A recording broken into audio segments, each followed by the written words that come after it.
Sam, is it just us? Kayla, how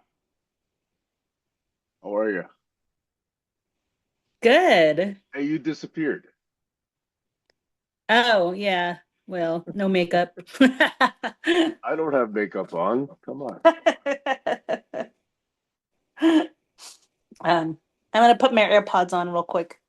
Okay, I have my ears on. Okay, cool. Damien. I am setting up an appointment for my son to get a haircut. My expensive children. They don't want to go to a barber, they want to go to a salon. You think they're expensive now? Wait till they get to college. No, don't even. Don't even remind me. I am encouraging scholarships and work. That's what I'm encouraging. When I applied for, I think it's called FAFSA, the online scholarship website. I Uh-huh. think it took them all, it took me like 20, 30 minutes to fill in all the information about income and kids, dependents, healthcare expenses, all that sort of thing. Yeah. But I think it took them all about 7 seconds to reject me. Oh, gosh. That's, sounds about right. With computers these days, it'll probably take less than 2 seconds. Yeah. I always say like a transaction when they are debiting your account, it takes like seconds, right? That's But then right. to issue in credit, it's like 3 days, you know. Or it could take up to 6 weeks. Oh yeah, so stupid. Uh, I know. what do they call So that? The time value of money. yeah. So how's your week been? Surprisingly, excuse Bless you. me. That came Bless out you. of nowhere. Surprisingly, this week, the market has actually done well for me. Nice. Yeah, unfortunately, July, August, most of September was not very good. I barely broke even those 3 months. Right. But since what is today? Today's the fourth. Yeah. So this last week, starting Monday, what was that? 29th or 30th, something like that. Mm-hmm. For some reason, and I don't think I've been doing anything different. For some reason, I've got, higher win percentage. Okay, good. Okay. What, Harry, you want to go up? So, yeah, I'm back to better than where I was on June 30th. Because in June, that was a great month. June, I Nice. probably had something like, well, up until June, March, April, May, March, sorry, February, March, April. Mm-hmm. Can't even get those months right. I was still learning, I was experimenting, and I was stupid, so I used real money, and I lost like $3,400 in those 3 months. Damn. And in June, I managed to recover all of that plus a few K. So I thought, wow, I finally cracked the nut. And that was stupid because then uh I guess for some reason when I up my allocation size, bad things happen. So that's why July, August, September were not very good. So I'm trying to be more disciplined now. And Nice. so at least the last week has been reasonably good. Yeah. Good. So Sounds sad to great. say, money still affects how things, happen. I know. I get Yeah.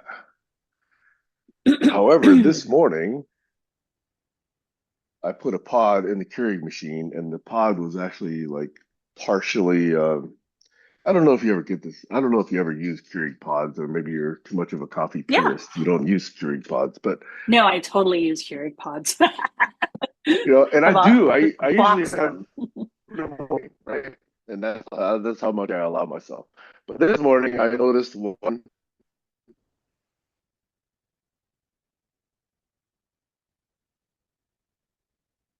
Uh,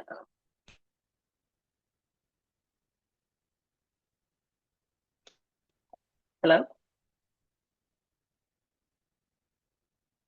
Testing. One, two, three. There Can you you hear are. me? Oh, sorry. No, like I was you were walking going, around and I guess I got a bad Bluetooth connection here.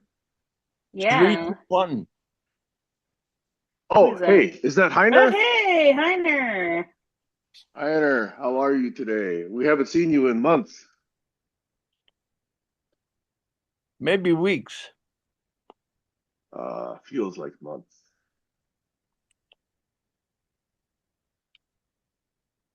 Okay. So, what has happened in your life, Heiner? Uh, Too much. That's Too. good, right? Yeah, yeah. That's that's life. But we have our attention also elsewhere. And so I really wonder how you're doing and how this group Well, is surviving. Kayla, this week, if you were wondering, sorry, I keep interrupting you. This is a bad habit. What Mm-hmm. is what was last week with you, Kayla? Who, me? No, no, tell Sam, finish. I was mentioning that Kayla had a very good question that she brought up this week that I don't think many people have responded to. And then 3 or 4 weeks ago, Kayla, you did the same thing. So you have at least two topics stacked up. But the one that you had this week was regarding shame. Shame. Shame. Yes, shame and guilt. So I just asked a question on my general page, why feeling shame is is bad. And I'll give you several instances of that. Like, for instance, my boss didn't want to let go an employee too soon because she didn't want her to feel bad. So she gave this employee a month to leave the organization because she didn't want her to feel bad, even though this employee has proven over the last couple of weeks, last couple of months, I dare say, to be inadequate when it comes to even just doing a minimum amount of work. And so now I have to put up with her um, because, like, I have to micromanage and chase her for another month until she's gone. And at that point, I might as well do my job. But we worked around that, and I said, hey, look, my expectations are very low, and I refuse to micromanage and chase this person if she's already halfway out the door. So, if you're not going to see any results, it's not going to be on me. It's going to be on you and your month long giving this employee some, for not feeling bad. But she should feel bad. You should feel bad because, we've given her so many chances to meet her deadlines. We've even like come to a point where we've held her hand. Okay. So that's number one. Number two, when it comes to life situations and parenting, a lot of people don't want their kid to feel bad or hurt or whatnot. It's a natural reaction to some parents, but there is, you know, that positive parenting, I feel like it's kind of gone a little awry. Now you're basically enabling your kids and you're taking away their ability to overcome these challenges. So you're basically taking away their confidence for them if you don't allow them to feel that shame, allow them to feel that guilt. um, on the other spectrum of it, there are the people who don't feel shame and don't feel guilt or don't want to because of the choices they make, knowing that it affects a person, or it contributes to a situation in an entirely negative light, whether it's political or not. I'll give you an example that's not political. This weird person on this dog forum wants to take her dog on a road trip, but she wants to leave her dogs in the car for a couple of hours, more than a couple of hours. And she doesn't want her dogs to be in shade.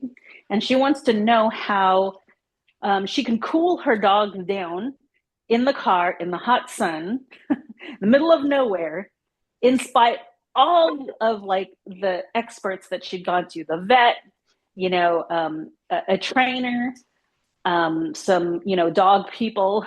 And the first thing she says to the people who respond to her is, in a positive way. So if somebody, for instance, is responding and saying, well, you could get fans, et cetera, et cetera. So the first thing she said was, thank you for not shaming me. Like, girl, you're to be shamed. You cannot leave your dog. They're going to die. Why do you refuse not to listen to experts, and put your dogs in this situation? If you don't want your dogs to die and you refuse to put them in shade or look for, somebody to take care of them, you shouldn't take them on a road trip. And so that's just the basis of my question. I don't know if it's a question you guys want to answer or whatnot, but I always feel like these, yes, there's the worldly topic of collaboration, but I always feel like sometimes it's good to get to the part of what's preventing us from collaborating. And that's, one small part of it is shame and guilt. So that's my question, if that makes any sense. There's one word that comes to me, and it's probably going to take a couple of leaps to jump the gap.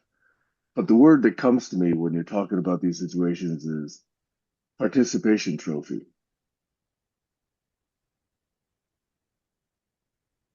Participation trophy? Yes. When Okay. kids are young, just for showing up, we say, "Oh, what a good job! You get a trophy." And basically, they just showed up. They didn't do hardly anything, right? So now we just want to reward showing up, which is really lowering the bar for what needs to be done for any standard of quality or completion. So ever since I was young, or ever since I started having young kids, this notion of here's our certificate, just for showing up, is instilling in people that, hey, I just need to feel good. Doesn't matter if I accomplished anything, I just need to feel good. And I think the people who fed this idea were people who were shamed probably when they were young and they didn't accomplish things and they felt bad. So I think there's kind of a pendulum effect going on here. So I don't know if that's enough to connect the dots, but there's a lot more that could be said. But that's the first thing that came up for me. Very interesting. You see, when I heard the two words, shame and guilt, I was not thinking on a colleague's level or an individual level. I was thinking that the whole German nation is full of shame and guilt. And this has very deep repercussions, things which people are not aware of, but which stop them to really look clear and unbiased. So you see, I have a totally different position. Let's say more. Yeah.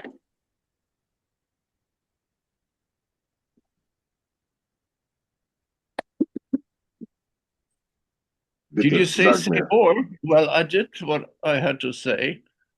I'm done. And I'm still just arrived from town and have to get my stuff into the fridge and await some people coming at 6. So I will be listening to you, but I really do not have this experience in a directly friend's situation or family situation or colleagues situation where I have this feeling of guilt or shame, but it has to do with how we inflict suffering and how we cope with such transgressions. So before I go off on a wrong tangent, are you referring to what happened 80, 90, 100 years ago? Me? Yes. I don't get the question. Are you referring to what happened in the rise of the Third Reich? I'm not afraid, but I'm still um, suffering from it. And especially how people who did very bad things have left a chain over generations, and this goes very deep into um, family and individual esteem and how families can stay together or did break or still break away. Anyways, this is not the topic I can really discuss at the moment, but I'm very happy that you are around and that you're keeping up this Saturday and Sunday dates. And so maybe I try again tomorrow. But I'll be listening. Okay, thank you, Heiner.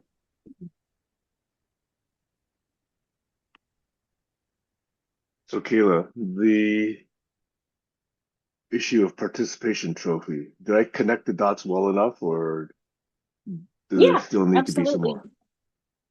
Yeah. I mean, it just kind of ties into like everybody who feels like that people just need to feel good. Yeah, people do need to feel good. But life isn't the way life isn't always that. You don't have that constant euphoria. It's a bunch of ups and downs. And I always tell my kids like, yeah, you're gonna feel bad today. And especially if they've done something wrong. Yeah, you're gonna feel bad. And it's normal to feel bad, and you should feel bad. And it doesn't mean that you are a bad person. It just means you made a bad choice. But the good thing is, tomorrow is a different day. And so there's that resilience that um, I don't know what it is that we're kind of stuck in that won't allow us to be accountable for our actions and move forward and really truly collaborate. So, there have just been so many um, what is it? Why are my words escaping me? They're just we need each other. Human beings really need each other. We really need to connect with each other, and I think that's the beauty of being human. But I feel like oftentimes our feelings get in the way, if not 100% of the time. Our feelings and our own self suffering get in the way. But if we could show each other that, being human means that you're going to have good days, you're going to have bad days, and to not sit in it and to be accountable and, to try to learn from the bad days, then, life eventually becomes a lot better for not just yourself, but for your community. So, high level shit. No, I'm nodding my head in agreement. I think that these so-called negative emotions, shame, guilt, sorrow, regret, you know, to me, those are calls to accountability, like you said. And if you're Uh-huh. not called to reflect on what you've done, then how much can you really learn from it? Right. Absolutely. And, from a political point of view, it really matters too. The choices that you make really matter. The choices that you Absolutely. make that were wrong also matter too. And then there's that other side of shame where you don't want to completely shame somebody. Ha, I told you so. You voted for this person. We knew that was what would happen. You know, yeah. they probably feel that way. But it doesn't help stifling people's voice when they do feel that shame and guilt. And I think that is the opposite end of, you know, the spectrum. That's why nobody wants to say anything. And it sucks because it would be wonderful, you know, if I knew somebody like brave enough to say, you know, yes, I voted for, you know, Trump, or yes, I did this and I believed in this, but now I see that it's, you know, I was wrong. I think it would allow for more people to admit that and perhaps unite. I don't know.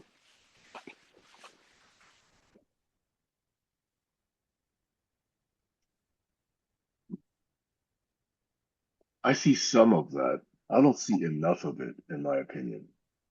Mm-hmm.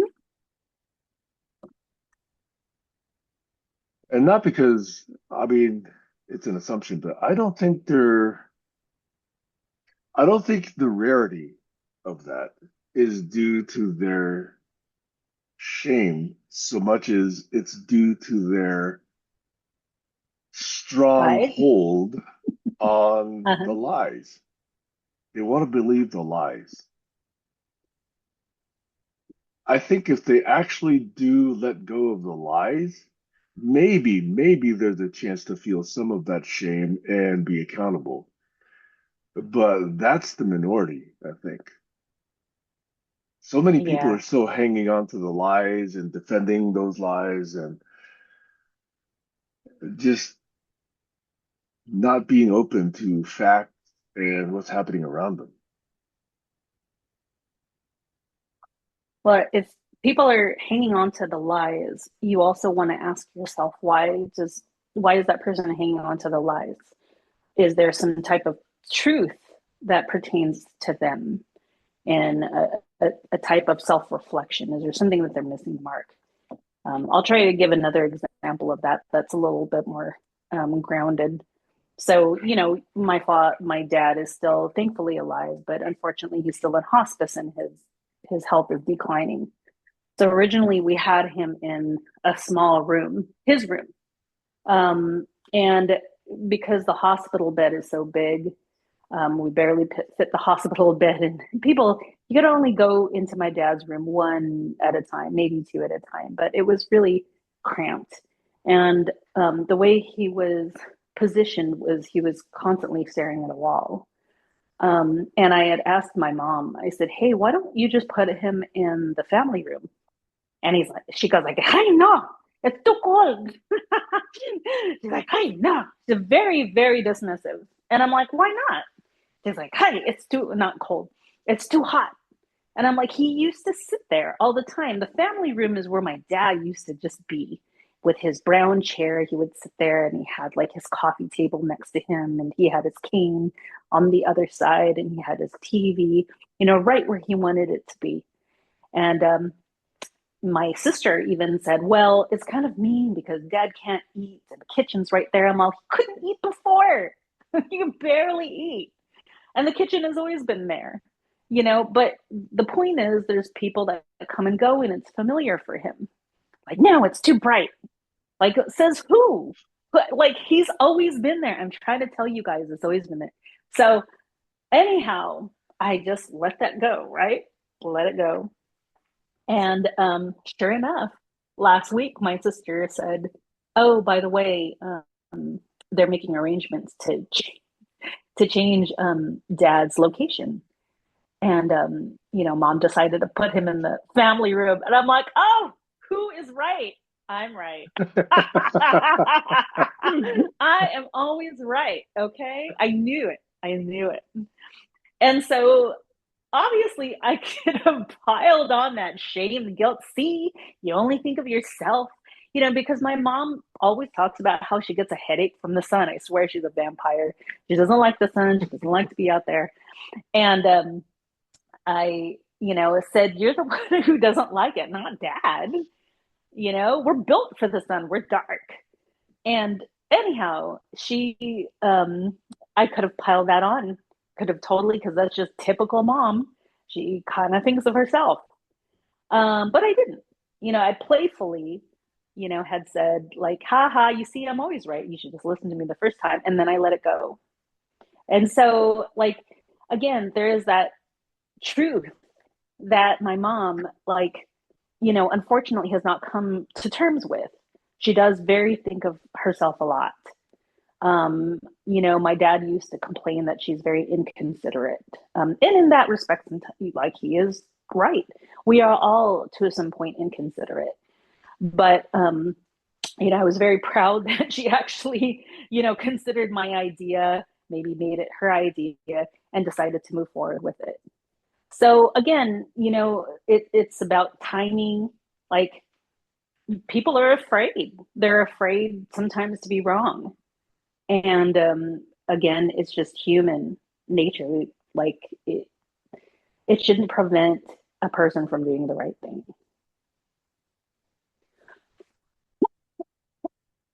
Excuse me. Can I ask a question about that? Yeah, of course. Was having your dad in the family room always an obvious option, or did you have to sort of plant that possibility in your mom's mind before she could actually consider it, and that it That took a was while? it was always an obvious option. Okay, all right. It was Yeah, I mean, if you spent obvious. all this time there, it would be an obvious option, but I just had to confirm. Yeah. And like, okay, we stuck a television. I gave my television that I don't use, that's in my room. I gave it to my parents. And we put it Hmm. there in his small little room. He wouldn't even Yeah. look at it. But now that he is in the family room, um, he is finally watching TV again. I mean, I don't know if it's a good thing, but still, it's a familiar, normal thing. So I was right. I, uh, uh, so did it trouble your mom to admit that you were right, or did she just dismiss it, or did she laugh when you said that, or did she just ignore it? How Well, did your mom take it? she Ah, okay. laughed when I said that. And I think I told you this, and I'm sorry if I haven't. You guys have all heard me talk about very negatively about my mom. Um, and I don't know what it is. Just recently, I suppose, just considering my dad's health and how they're not really. My parents are getting older, and I'm probably not going to see them again. After so many years. So, I finally made amends with my mom and just told her straight up, like, I was mad at you for a long time, and because this thing happened with my dad, it made me really kind of take a second look at my mom and discover that she really doesn't mean any harm. That's just unfortunately the way she is. She's very simple minded, and but she still loves us. She still is very giving, and she's a great mom. And so I think that closure really kind of made her appreciate that. Um, Number one, the honesty. I'm pretty sure she felt it from me because I was really mad at her for a long time. And number two, it just showed me that, like, in spite of everything that we've been through, she's still very forgiving. She might not say, I'm sorry in the way that I need her to say, I'm sorry, you know? And again, on a personal level, that's kind of the things that you, as a human being, try to make. And it just, I think what enabled her to laugh it off, even though I just joked about it, is the fact that we've come clean with each other. So I just feel like humanity needs that level of care and empathy, in order to get through these really troublesome times.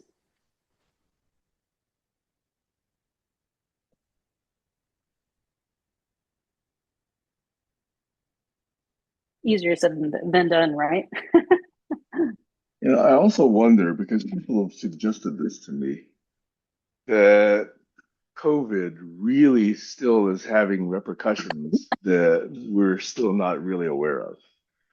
Do you feel that COVID did a lot to Um, sort of uh, separate us for a few years.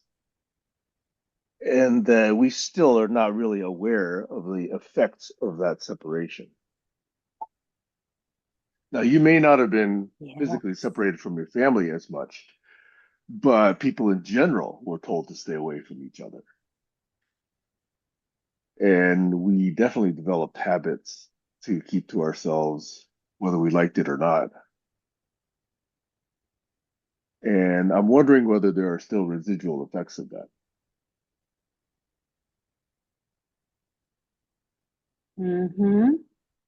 Um, I'm glad that you brought that up, Sam, because um, one of the things that my organization is going to do is host support groups and or workshops on the long-term effects of COVID.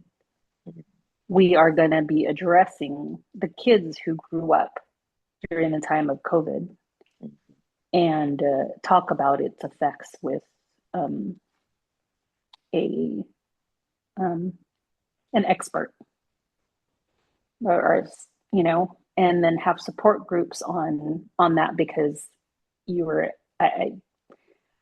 I believe you're 100% right when it comes to COVID and its effects and how that has negatively shaped us.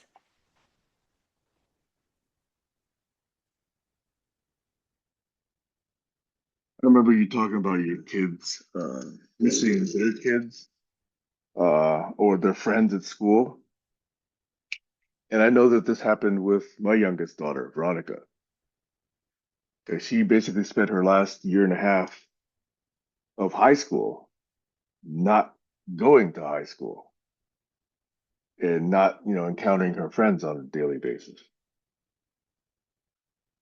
And I really am sorry that she had to go through that. So I remember you talking about Maxwell missing his friends, or was it Damien? And Both of them. yeah, so I Yeah, it think, was really hard. It sucked. yeah,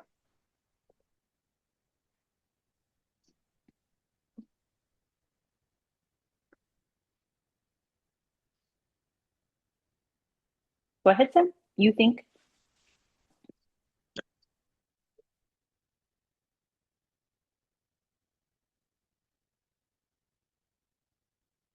from a standpoint of my daughter, I always thought that she and I got along great when she was in high school. And I thought, wow,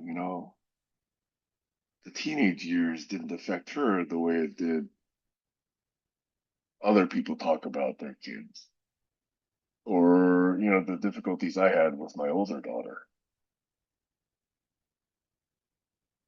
But lately, I've been seeing that the last 2, 3 years, she's now going through her teen years.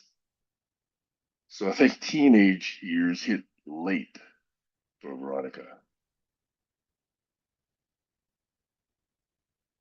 And I'm wondering whether COVID had anything to do with that.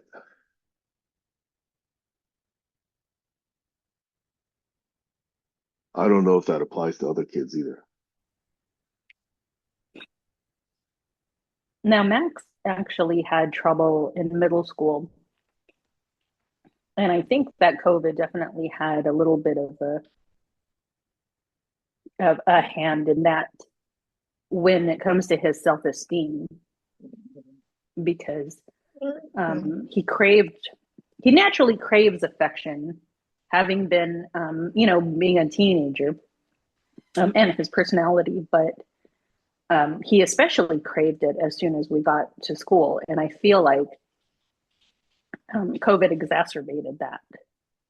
Like he just felt that he really needed to belong no matter what. He needed to have this connection with somebody, in spite of the fact that I personally felt that his friends in middle school sucked. Yet it's better to be alone than be with them. So I would be really interested to see what this expert has to say, and I will attend those workshops and just ask my question, regarding my son.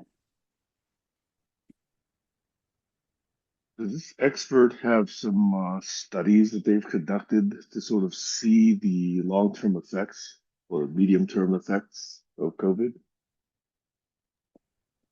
I hope so because we have to look for them. I insisted on having an expert who like has some type of study. Yeah, So I'd be fascinated to see what they find or can say. yeah, it's definitely a thing. And now, if you extrapolate that to people and their work from home and the difficulties that employers have had getting people to come back to the office, and some people quitting and refusing higher pay just to be able to work remotely or to switch jobs. So there's still some residual effects of COVID, not just for teenagers, but for the working population and other adults. Oh yeah, absolutely. In fact, I'm actually considering. Well, I think I told you I've got two interviews. One of them is a in-person interview, and the pay is slightly higher than what I'm getting paid right now, which always makes me happy. But the work is still relatively the same. Um, the challenge, well, yeah, obviously the challenge for me would be, a new organization, but I would love to see how their leadership collaborates and if I would get the support that I had wanted with this organization. The one of the biggest things that I will ask is they had advertised a hybrid schedule, and I want to see what that would look like because it would not um, for the pay that they had advertised, I would have to go for the maximum amount for this to be worth it for me for a um, hybrid position, whatever that means, because I have felt safe as a single mom to be able to be there for my kids, which I always put before everybody else. So my kids come before my job. And I would feel safer, especially if I'm commuting to Santa Barbara, where this location is, if working hybrid would allow me to be there for my kids, during their non-school hours. So that's something to consider. And the only reason why is remotely, I have become fairly safe and I can take care of my kids and my dogs without having to fork out any money for that. So Santa Barbara is anywhere between 30 to 45 minutes away from where I'm at. It just kind of depends on where in Santa Barbara. So there's that. But yeah, working remote has that perk for everybody. Plus, for the organizations, you don't have that overhead costs. However, I do see that I don't want to put on makeup. I don't want to show up visually to people. I don't care about going out anymore. And the funny thing is, I used to be a relatively social person. At least would want to go out with my friends like once a week. Now I do not want to. I don't care. If I talk to them, I'm good, but I want to hide.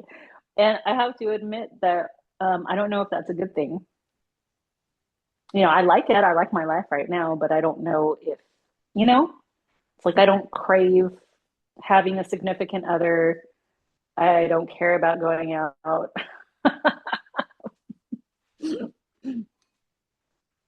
So,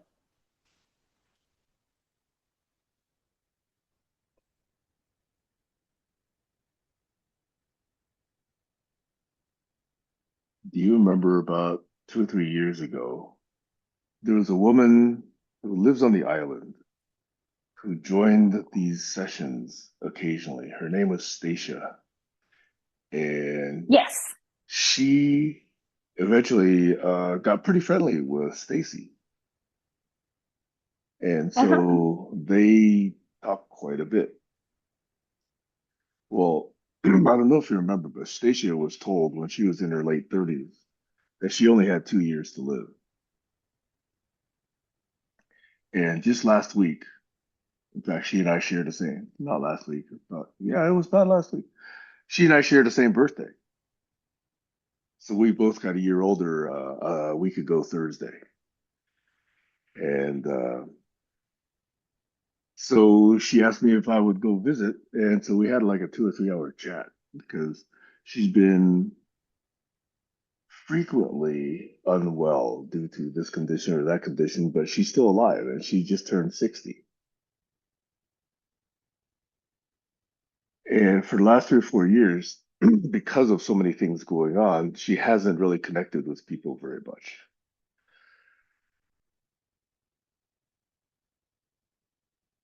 But one of the things she said to me last week was that if you're able to be on your own and not miss people and still be happy, a lot of folks saying, say it differently, but then basically the world's your oyster. Then you're, some people say, then you're truly dangerous. Uh, Nobody can manipulate you that way by withholding connection or by withholding affection if you're whole on your own. And when I got up here to the Northwest, I really, really felt that. I really liked being up here. I really liked how each day was completely my own. Not that I don't like being with people, I do like being with people, but it didn't feel like there was a loss if there wasn't someone. So I felt it, she felt it. Congratulations, if appropriate, to you because I think you feel it.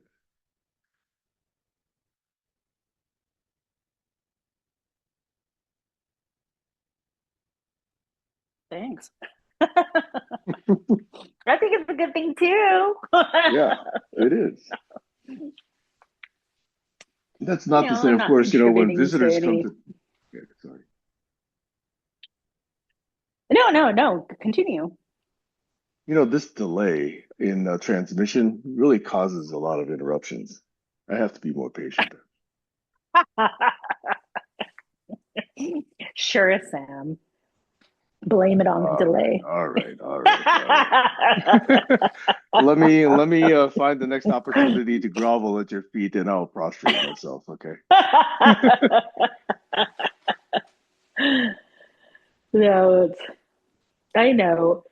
I don't know what it is. I enjoy my independence. I've always enjoyed my independence. The only thing that it did not enjoy is the fact that I need money to have the type of independence that I want from time to time.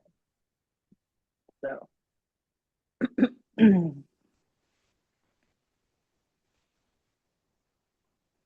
I had a thought in terms of like COVID, um, as it relates to just the changes in behavior. So what I've noticed is a lot of things are last minute now. Have you noticed that? Like people like put together fucking events last minute. The programs in our organization, like we're getting contracts last minute. There have been so many changes in structure in government that people are just like, again, the RFAs for my grant, 2 weeks turnaround time. I'm like, bitch, the fuck? You guys can give us, why were you thinking that? I mean, half of it is like due to the fact that there's like emergency funds that, need to be doled out. But I am seeing this pattern of last minute in almost everything, personal life, professional life. And I am seeing this like chaos and disorganization kind of running people. And I feel like that might have something to do with COVID as well. The world coming back online, and being back in business. I just feel like everyone's so, with finances and everything, people lost a lot of money, lost their jobs. There is this like need to make money suddenly. It's almost kind of like the scarcity mindset where you're just like hoarding things, right? It's like you're hoarding your time to the point where you're not thinking things through and you're not trusting the process.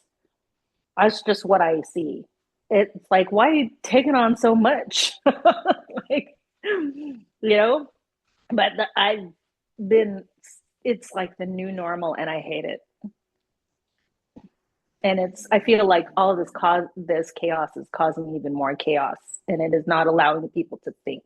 This overwhelm is stopping people in their tracks and they can't even do something as simple as like read an email.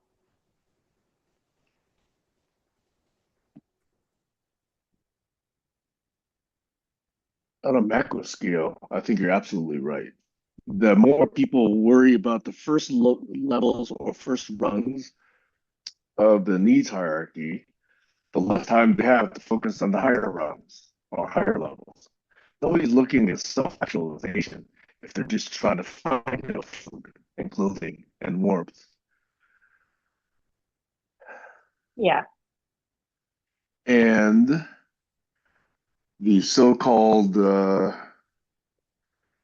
downturns in the economy are manufactured opportunities for those assets to just be gobbled up by the rich. Mm-hmm. When people can't afford to pay for their homes or their cars or their, whatever, they get repossessed. The assets get, transferred at a low valuation. So this is how these assets get taken from regular people and get consumed, just acquired by the conglomerates who are designing to take advantage of these situations.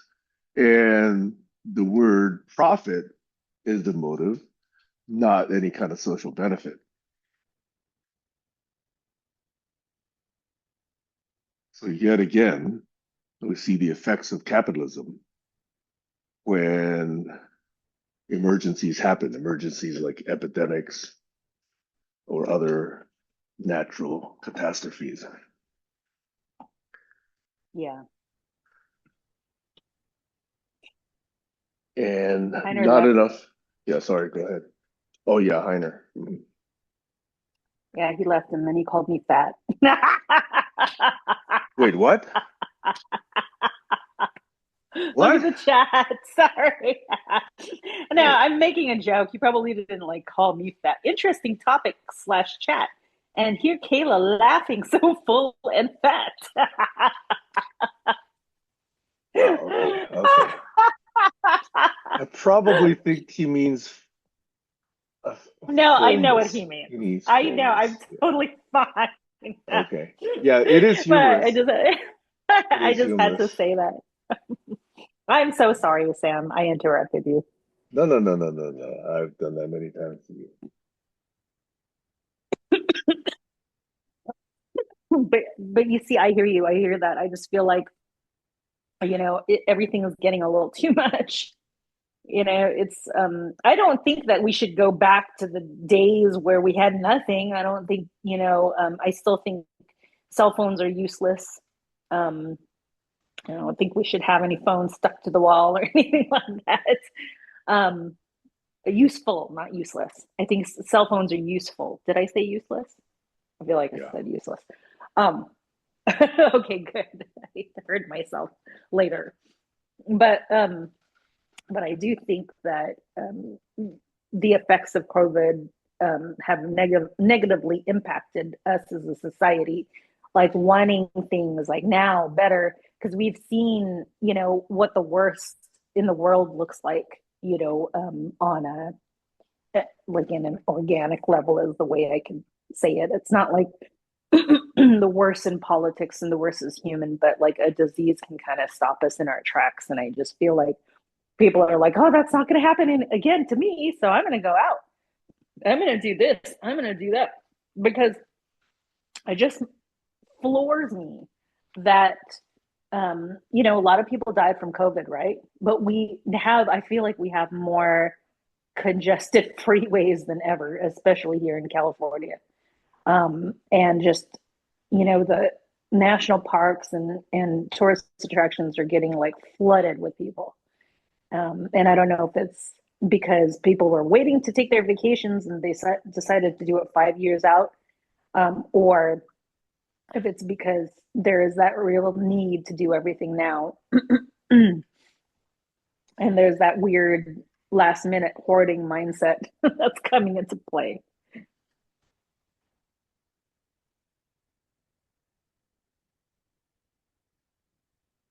Speaking of which, with these national parks now, I believe they're de-staffed. Yeah.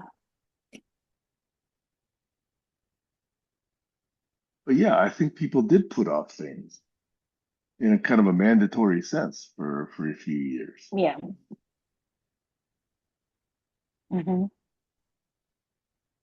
I remember I stopped all travel, from here to California when COVID hit. I like that in many Right. ways, uh, but our CEO definitely likes seeing, butts and seats. Hmm. And I have a friend of mine who, I guess way back when I first started working, told me that at his previous company, which is Westinghouse, yes, I will name them, at whatever time it was in the morning, 8:30 or 9 or 8 o'clock in the morning, the boss would actually come out of his office, look over all the cubicles, and try to see which cubicle didn't have a person in it. It would do this every day. Stupid. Yeah, I'd like to see their productivity and employee happiness and productivity, customer satisfaction numbers and metrics. Yeah. Yeah.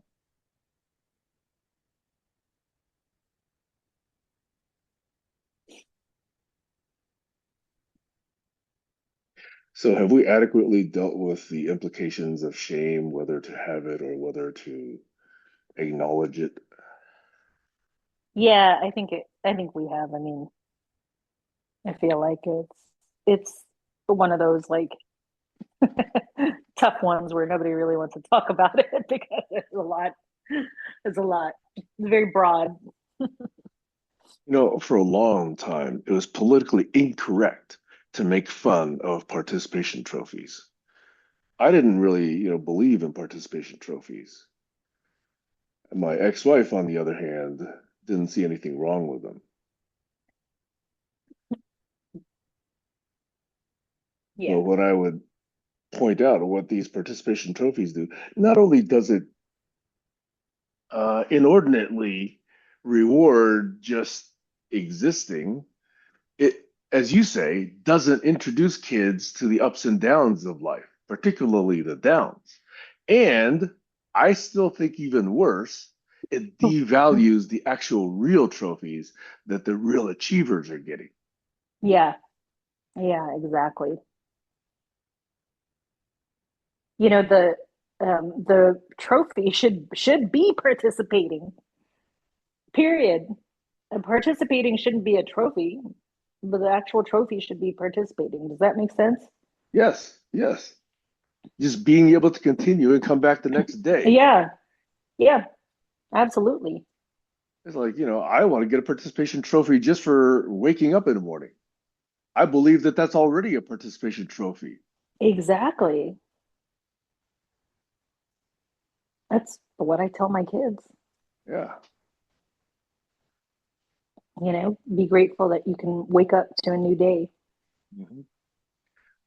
But where let's say situation A, you take the top three competitors at a science fair, right? You say here's first place, here's second place, here's third place, right? Uh-huh. Scenario two, or scenario B, okay? Everybody gets a trophy because everybody participated, and now it's like you really wash away the distinction between really doing a good job versus just doing a haphazard job. What Yeah. does that communicate to the people who really put an effort into it?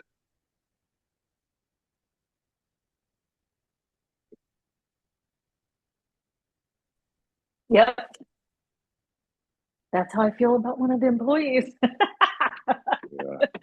What are you communicating to this person?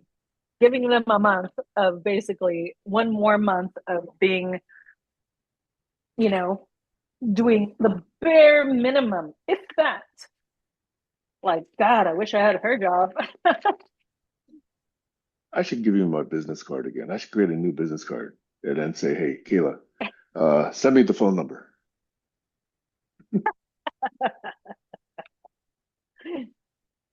Yeah. Unfortunately, with the government shutdowns, I don't think we'll find out if we got that fatherhood grant that I wrote. Ah, that's right. Yeah. So I really Well, liked what sorry. Glenn wrote. I also liked how he had used that as an example of not collaborating about how the political parties are now using that as a way to, take jabs at each other instead of consider the solution. Well, in general, I think that's true. But I could not find where I thought I had responded to Glenn because I thought I responded to him by saying, well, AOC has pointed out that people are not with healthcare. Bernie has been talking about it and has amped up his message about that. You know, I think Westmore and Jasmine Crockett and even Gavin Newsom are saying, hey, we're not going to let this go by. So there are people stepping up to Mm-hmm. say the right things about the right issues. But yes, I do see that there is a lot of, nitpicking about, well, you caused this and you caused that. And a lot of that is still true. But as you say, the real focus is on, well, what about the damage it's doing to regular people? Their Medicare is going away, their Medicaid's going away. So there are people, and I often just want to go on record as saying AOC is still pointing it out. Bernie is still pointing it out. I've seen their actions, this past week. So there are people still focused on the right set of things. Over. Yeah. Thanks for pointing that out. And I thought I had responded to Glenn in the chat, but then when I went back, I couldn't find it. Interestingly enough, there's different behavior between my phone apps and the actual web app. My phone app sometimes tells me I actually did something, but then it doesn't show up when I'm actually in the web version of it. I've got to Yeah. track that down. No. Same with my emails. I'll look at my phone and I'm like, hey, I got this email, and then I'll go on my computer and I'll see that it's not there, and only to find it in the trash somehow. Ooh, ouch. Mm-hmm. So from time to time, I have to look through my trash. Hey, can I revisit this notion of shame? Yeah, please. It took too bleeping long for some of our military leadership to stand up finally and say, no, I am going to act in accordance with my oath to the Constitution. In my opinion, that's been way overdue. We've waited way too long for anybody in the military to have said something like that. Yeah. And if they were really feeling their oath or feeling any shame about not doing their oath responsibility, their sworn responsibilities, and letting this crackpot destroy the country, what about all those people, not just the military, but people in government who swore to uphold the Constitution? That, I think, is a big gaping hole of shame that I wish had been felt a long time ago. Hey, Jack. Yep. Yep. Jack, you're on. Yeah. Hey, by the way, Hi. just to bring you up to speed, we're talking about the topic of shame. Kayla brought it up this week. Kayla, would you like to repose the context here? um. Yeah, I'll try. So it was really just a Facebook post that I had put out there that only a few people had decided to respond to, and it was why is it why is feeling shame so bad? Why is it bad? It shows us that, number one, it shows us that we have a conscience, and hopefully it will enable us to do what's right eventually, if you feel said shame.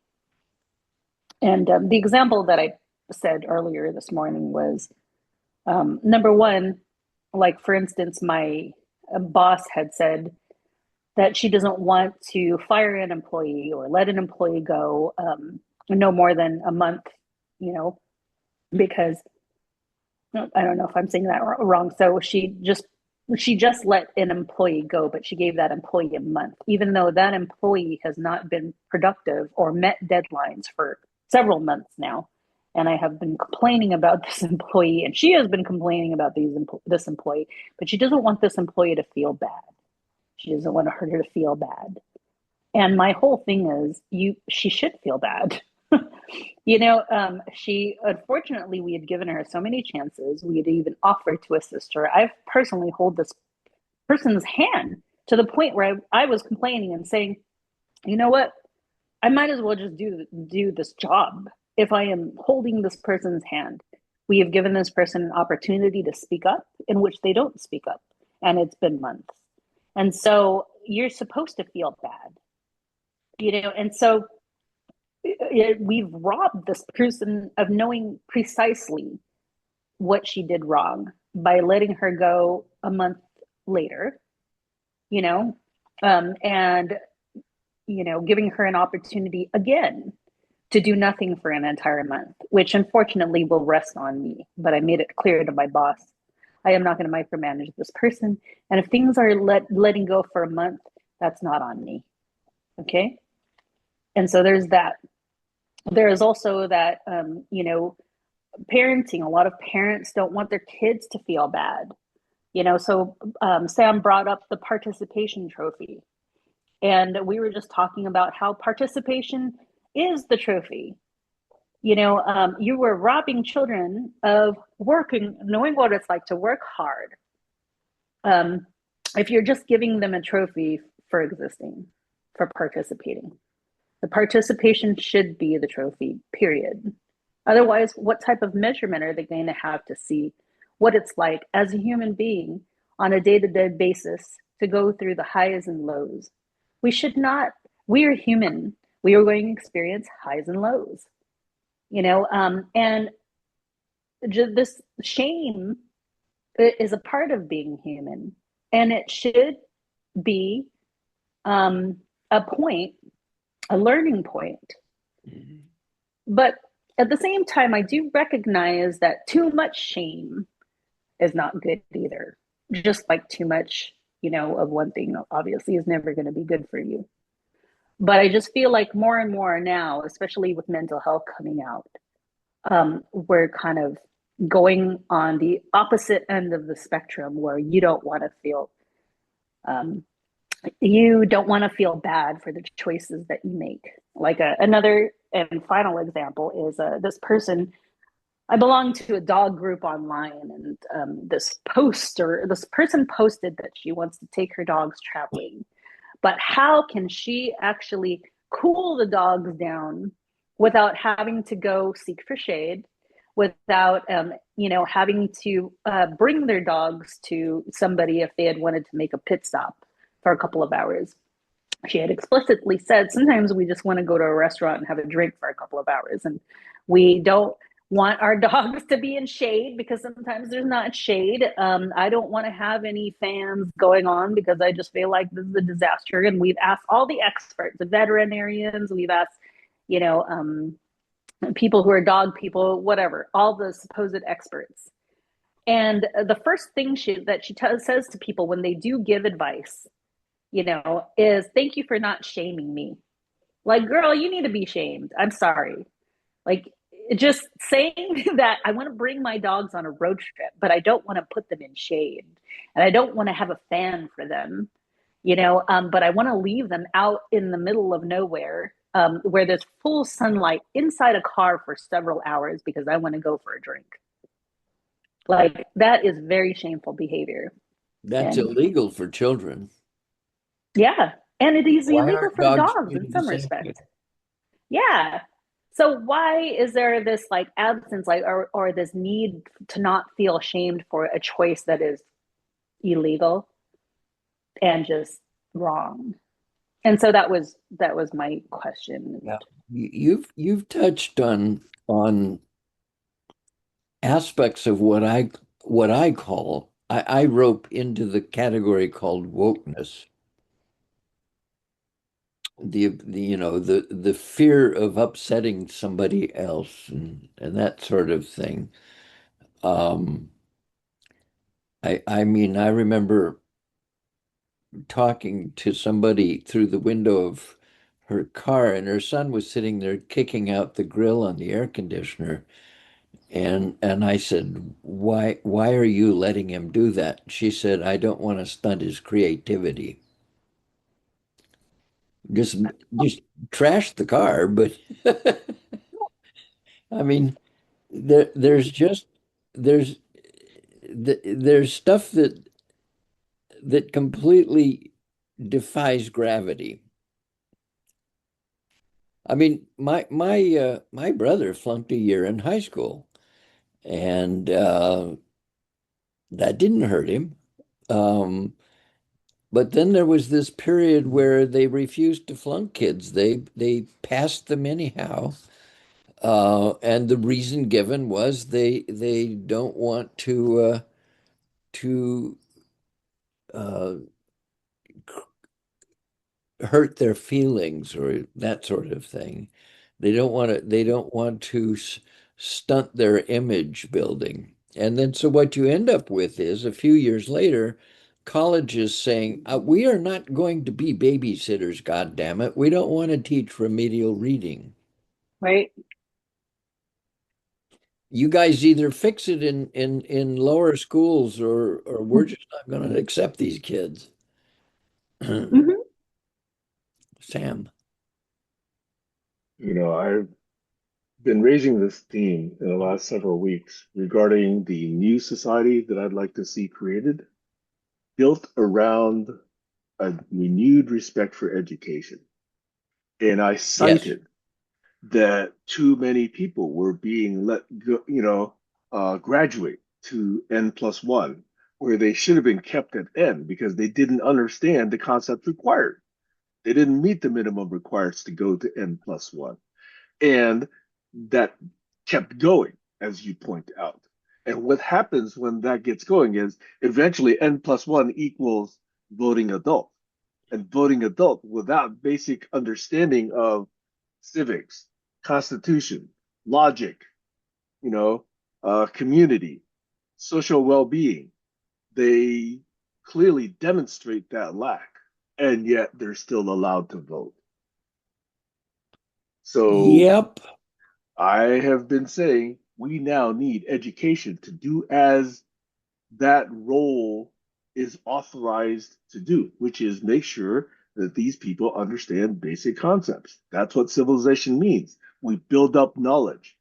We want people who are now enabled with this knowledge to create more knowledge and better side effects.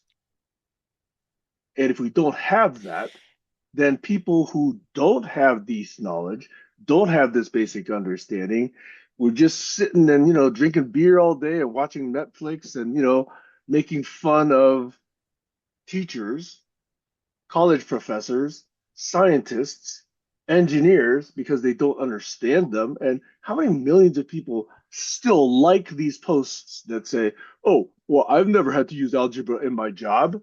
Do you realize what a fucking ignorant position that is? And to be so proud of it, you know? Well, So I there, think teachers, just to finish this thought, Jack, teachers in this new society that I would like to imagine, okay, should be authorized to say this person can or cannot go to the next level. And one of those levels is being allowed to vote. End of rant. Over. you raise a really fun thought experiment. What if you had to have a license to vote and to run for office?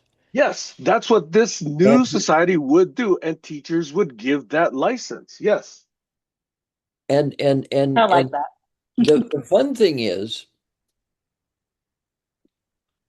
it would fundamentally be a really rigorous deep probe of your understanding of constitutional law, right. civil rights, and that sort of thing. And the fun thing that I think is it would immediately be argued that, oh yeah, there's just all of these certain um, immigrants who would fail it even though they took the original test to get in the country. But I claim that a shitload of right-wingers would flunk it Most of them, and put them out of the voting pool. most of them. Yep. They don't even know how to spell, well, clearly not how to spell the Constitution. They don't even know what the three branches of government are. They don't even know how many And bills of rights there are and why they exist. but we also know that that will be gamed because it won't be too long before a whole industry of super coaches arrive on the scene to coach you into passing the test. Right. But just as this new society needs to reappreciate the role of education, we need to build an ecosystem around it, which will protect the integrity of that. Okay. So forget the 5 sigma cases. Okay. We need to at least protect up to 2 sigma or 3 sigma. I think that's Yeah, enough. right. Okay. That's enough. And Kayla, what that So really means, sorry, there's also the thought that you ought to have a license to be a parent. I'm for that as well. Although that could definitely be abused. But we need to build a But healthy ecosystem around that. we yeah, it's having two kids adopted from Asia grow up in redneck central and watching some of the parents, how they behaved, tells me they should have been sterilized before they got very far. But then somebody will say, well, you're being Hitler, you're being racist, you're being whatever. and And and that's there is too some easy. truth to that. That's too easy an argument. It can easily be overcome. Yep. Well, so Hitler wanted to build the master race. And in some sense, we're not trying to build the master race. We're just trying to protect what really works from those who don't get it. Yeah, I'm trying to build a floor below which and nobody is that incompetent. Okay. We got to at least have a minimum level of understanding, competence, language facility, logic facility, basic facts, basic science, basic interaction, protocols. We got to at least have some basic level. And I'm not starting with a very high bar. I'm just saying, hey, if you believe that, 1 + 1 = 3, okay, sorry, you don't get this voting certificate. Okay. Let's start there.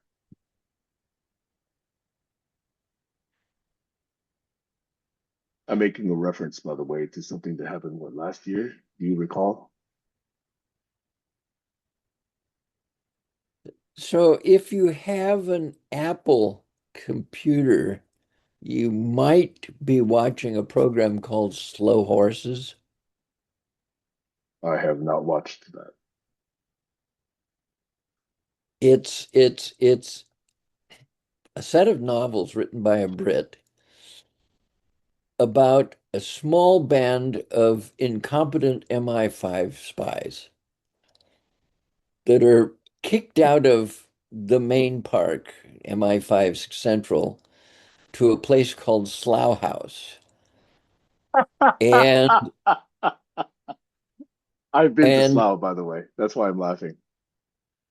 yeah, well, this is Slough House, and it is the most inconceivably incompetent band of people, except they got one guy um who is superb on a computer, but he has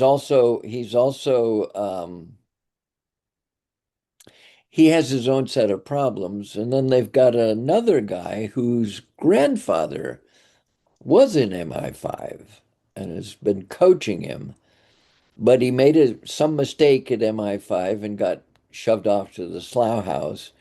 And he's the one that keeps solving problems. But then they've got, I'm forgetting his name, but he was in Harry Potter as, oh, he played um Harry's godfather. That Dumbledore? fellow is, no, not Dumbledore, Sirius Black. Sirius Black, okay? But that guy is much older now, and he's fat and very flatulent, and he's a drunkard, and he's leading the Slough House. And he has these occasional meetings with the leader of MI5, always secretive. They're on a park bench on some uh, some river in London, and she makes a comment, and he said, "Well, here's what I think about it," and he lifts his butt and fires off a really huge one and walks away. It's that kind of humor that. By the way, I love farts. I think they're an art form, and he's good at it. And it's obviously not him. It's a sound effect, but so there's an interview with the author in Washington Post today, and I can put the archived version of it in chat if you guys want it.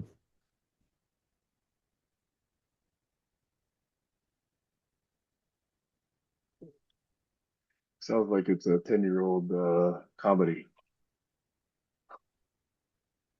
It's not for 10-year-old because the concepts with which they deal, terrorism and so forth, is way beyond kids.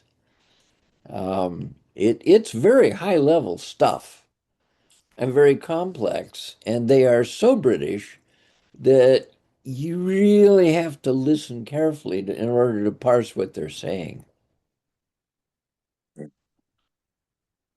By the way, the reason I laughed at Slough House reference was because my previous company, eGame, their location in the UK is in Slough. And there's a Well, there you reputation that go. Slough has, in the UK that is pretty funny.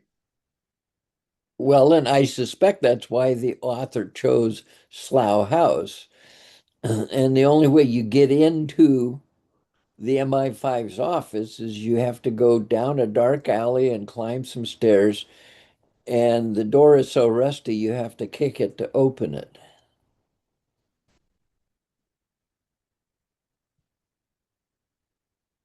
That sounds implausible to me, but that's okay. It's a show. Well, the whole thing is implausible. The author claims he doesn't know anything about this stuff, but he takes large world events and he makes these stories up. Mhm. And they're they're deeply entertaining. Talk about entertainment. If it weren't that it was deadly for so many people, what's happening in this country would be fascinatingly entertaining to the rest of the world, I would think. Not to mention the $1 Trump coin. Ay, ay, ay, ay, It ay, is ay. entertaining to the rest of the world. I've already heard it in Canada. Uh, Yeah, y- yeah, hilarious. well, yeah, there have been articles about foreign leaders just laughing out loud about Trump. Yep. And for the record, Canada says, we don't want you, what I asked. It turns out I'm too old and I don't know French. Yes. So I can't go to Canada. Well, you don't need, if You're you too just go old. across the border where you live, they don't talk French. I know that, but the people I'm talking to, they're going by this list of requirements. In fact, you had a neighbor that co-lived next door to you and over there. And That's right. so um He was yeah, Canadian citizen though. he clearly a Canadian citizen. Yeah. And I don't know if you see him come back very often now that our border patrol can rifle through your cell phone and all the rest of it. But um, Well, we were look, just talking about. this is Sorry. going to pass. This is going to pass. Are you sure? It's going to get worse, but it's going to pass. Okay, it'll pass when this generation dies. Okay, I agree with that. And well, okay, I'm exposing myself, but I believe that the midterms are going to not neuter, but really tone down the game. And the final election in 60 in 28, I don't think a Republican has a chance in hell.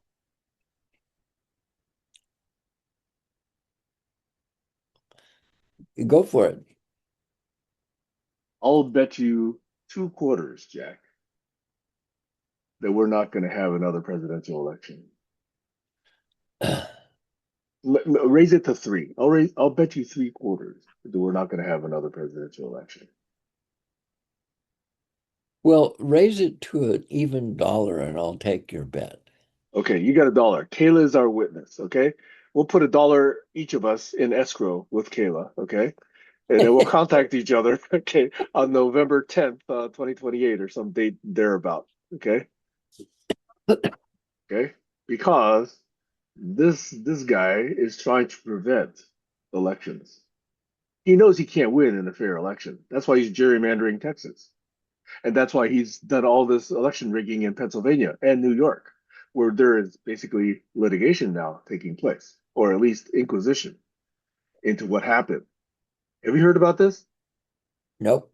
Where certain districts, swing districts, okay, where they had people up and down the ballot, okay, there were plenty of votes on the down ballot, pro, against, whatever, okay, but in the presidential ballot, zero votes for Harris, 100% unanimous for Trump.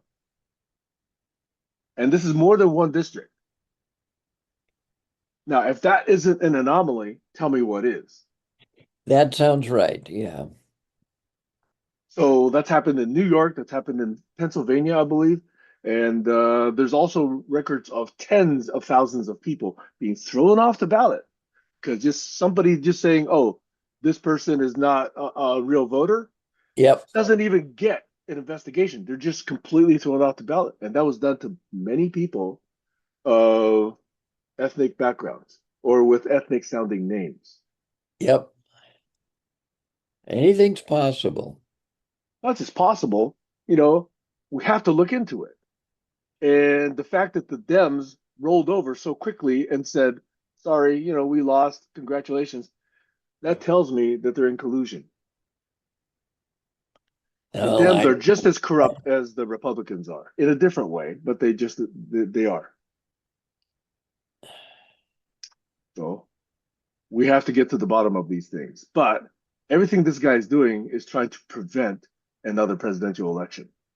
He's trying to make himself eligible if there is an election, but he doesn't even want that election. He wants to foment enough violence in Portland and Chicago and LA and Seattle and elsewhere so that he can bring in troops, declare martial law, and there go election.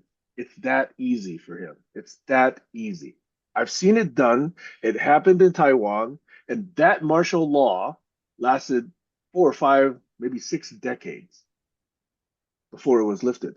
Taiwanese martial law instituted by the KMT was the longest record of martial law imposed on a civilization in all of recorded history in any civilization.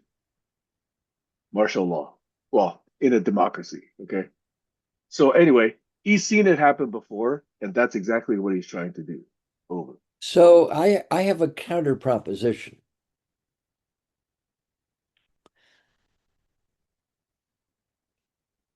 I would offer you that if he did that and said no more elections, we're in martial law, I believe that the military would step in, unheard of, but not improbable, would step in and say, no, you don't get to do that. You may be our commander in chief, but we're taking over.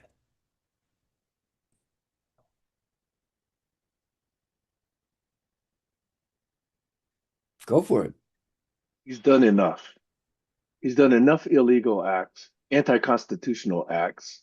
What makes you think another one will make a difference? I think it's long overdue for our military leaders who swore oaths to the Constitution to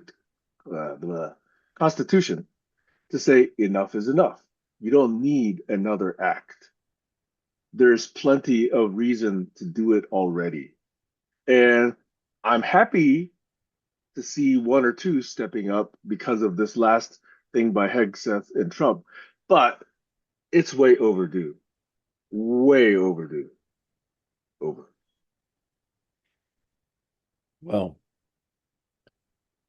I personally don't think he's gone over a threshold that I imagine would set off the commanders of the military. Hegseth is going, he's pissing enough people off by firing generals and admirals because he doesn't like them, but that's only going to go so far. And it may be Hegseth that causes the the whole thing. But I'm I don't see what you see. I'll acknowledge that it's possible. I've The been Trump ranting for dollar to me is a step too far.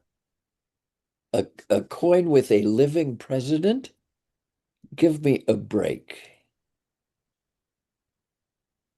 Bad enough that he has bitcoins.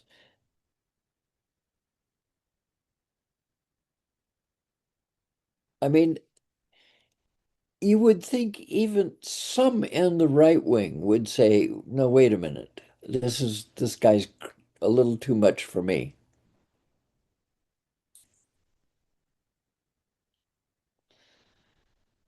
Now, the one that gets me is Larry Ellison and his son.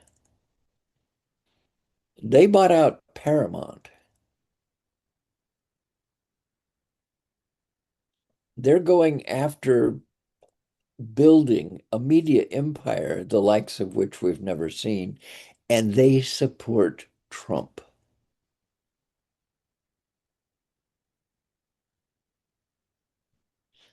That one, that one I didn't see coming. I thought Larry Ellison was happy just driving his Porsche and flying his MiG and making his billions, but no, he's as narcissistic as the rest of them. I did not see that one coming.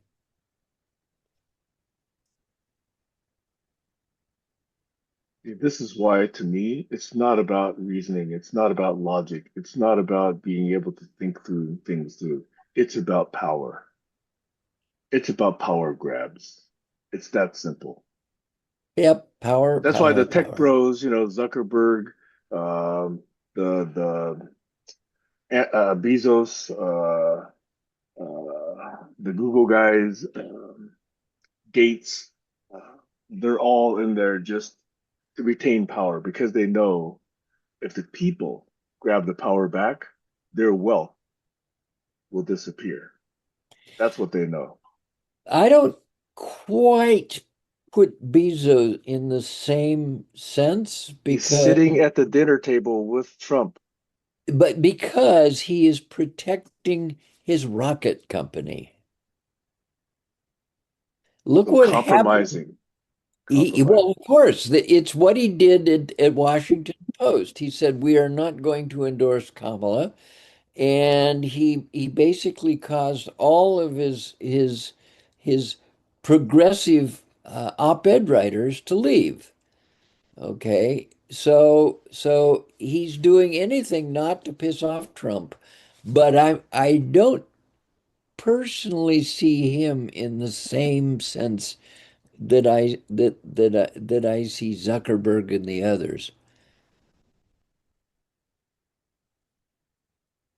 So long as they're protecting quote unquote profit, They are protecting profit. That part is they're the in the same bucket. issue. They're in the same bucket. They're in the same bucket, but I'm going to say there's layers in that bucket.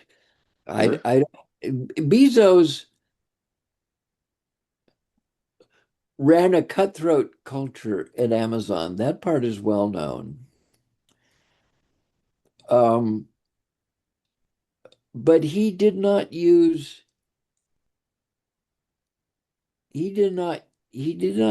algorithms. Well, it's true. Lately, they've been caught using algorithms to trick people into joining. They actually signed up people into Amazon Prime that didn't want it. And so they lost a court battle for a shitload of money. Um, but that's not under Bezos' watch. Really? These CEOs take credit for everything. They should take the blame. Well, but he's not CEO anymore. He left the company. But he Sure, it's still has a huge voting block, though. yes, So he has a huge voting block, but I see him uh, in a race against Musk for the rocket launcher, and it's clear he's so far behind Musk. It's pathetic. But Musk um, pissed off Trump, so he's not. He's only getting the rocket launches that they're desperate to have, not the ones that he used to get all the time. Yeah, SpaceX slow down over here. yeah, Kayla, I was about to say, Jack and I have been going for quite a while. I'm sorry you've been not part of that. So I'd like to hear No, your voice and your no, no. thoughts on all of this. I'm totally listening. So um, thanks for unmuting me. I'm just doing the dishes and listening. Well, then I'm going to respond to Jack about being pathetically behind Musk. I actually believe in a phenomenon in business called second mover advantage. It allows you to watch That's all the entirely mistakes, possible. watch and hopefully avoid the mistakes of the first mover advantage. Now, true, you don't get the initial monopoly, but things go up and down. And the second mover often becomes the top guy. Witness Ellison, being in the handful of most richest people, but never until recently becoming the number one dog on how they track this, with paper profits. I like to go back to the difference between Bezos and Musk on rocket launches. Musk, when he started launching rockets, he said they have to be reusable. And they crashed and they crashed and they crashed and they crashed and they crashed and they crashed. But these were tall rockets that had to go into space. Bezos had this one that looked like a grasshopper. It would just hop 100 feet and come down and land and crash and crash and crash. But eventually it would come down and land. And then eventually he built a tall rocket and made it do the same thing, except it doesn't go into space. It goes suborbital. It goes, up to 150,000 feet just above the von Karman line. And everybody's hot damn, we're astronauts now. Whereas by that time, Musk was sending shit up to the space station. So Musk was truly bold. And then he goes and builds this stainless steel monster that is bigger than any rocket ever built. And it keeps crashing. But that's his history. They keep crashing until they don't. But I personally think there's a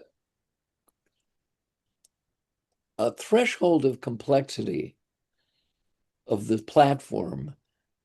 In other words, the size of the missile, etc., that gets to the point where you've gone over a line that makes everything really unreliable and unsolvable. And his big monster ship may have gone over that line. That's what I think.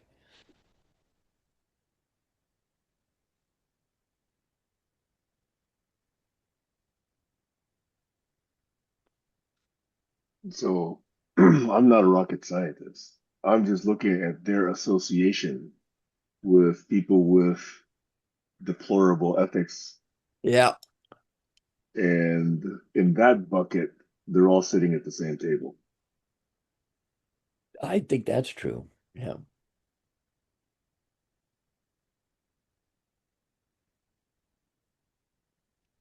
That's why I say, if we would be able to take these trillions, many tens of missing trillions of dollars of assets and put that into social infrastructure, food, Yep. transportation, trees, water, you know, if we go around the world, the US is in poorer condition than most countries I visit.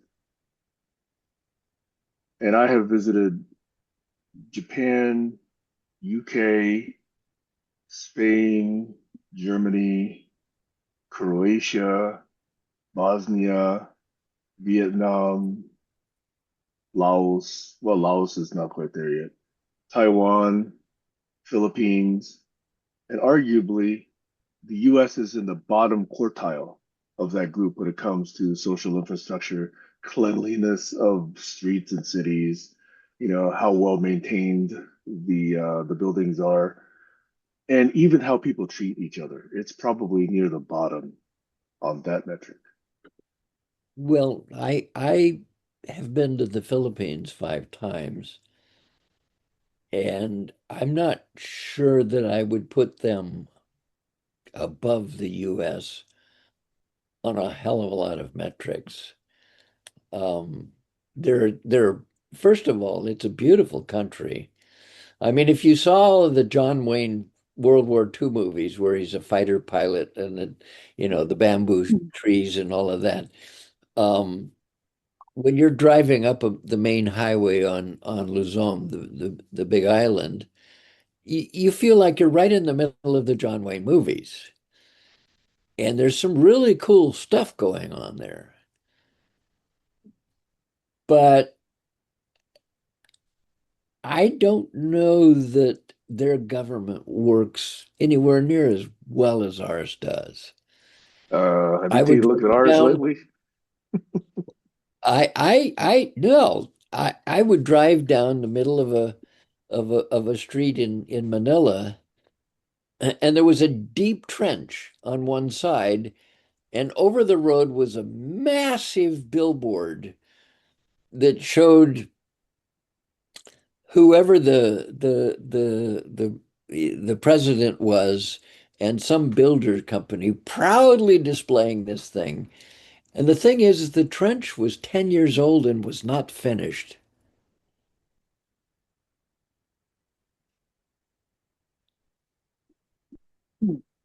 And That it's just I think that the Philippines could be the next Japan or anything like they could have their own rocket launches and so on and so forth. They graduate high level people who end up if they're not nurses overseas, they're in a call center. Um, that doesn't have to be. They're an amazing place. Talk Yep. about trenches being in place for 10 years. I don't know how many years I was visiting Boston and saw the downtown area be a combat zone for decades. So I've seen that here in the US as well. And certain overpass projects, that are just abandoned, partially built, but just abandoned for decades. Yeah, that's here in this country as well. Well,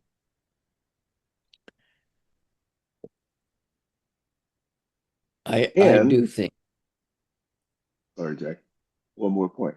And in yeah. the Philippines, the people are friendlier when you first meet them than they are here in the US.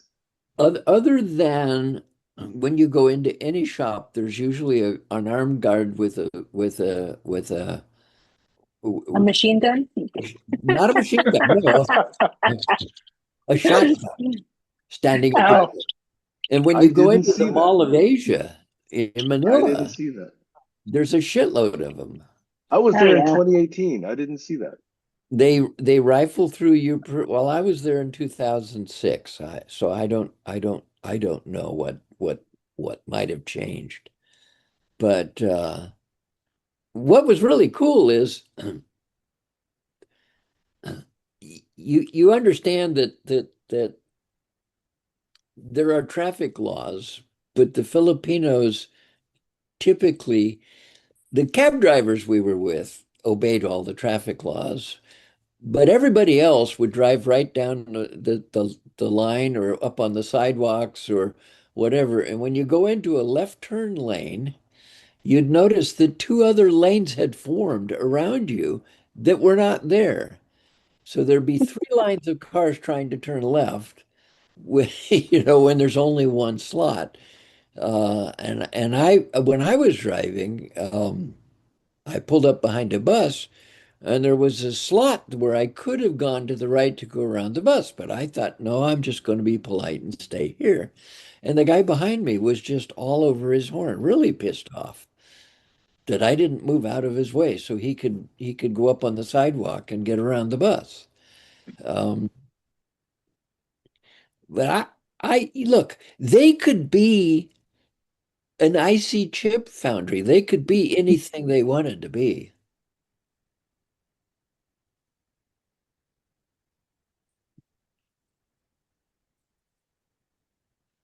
Yeah, I would have to agree with Jack on that one with the Philippines. My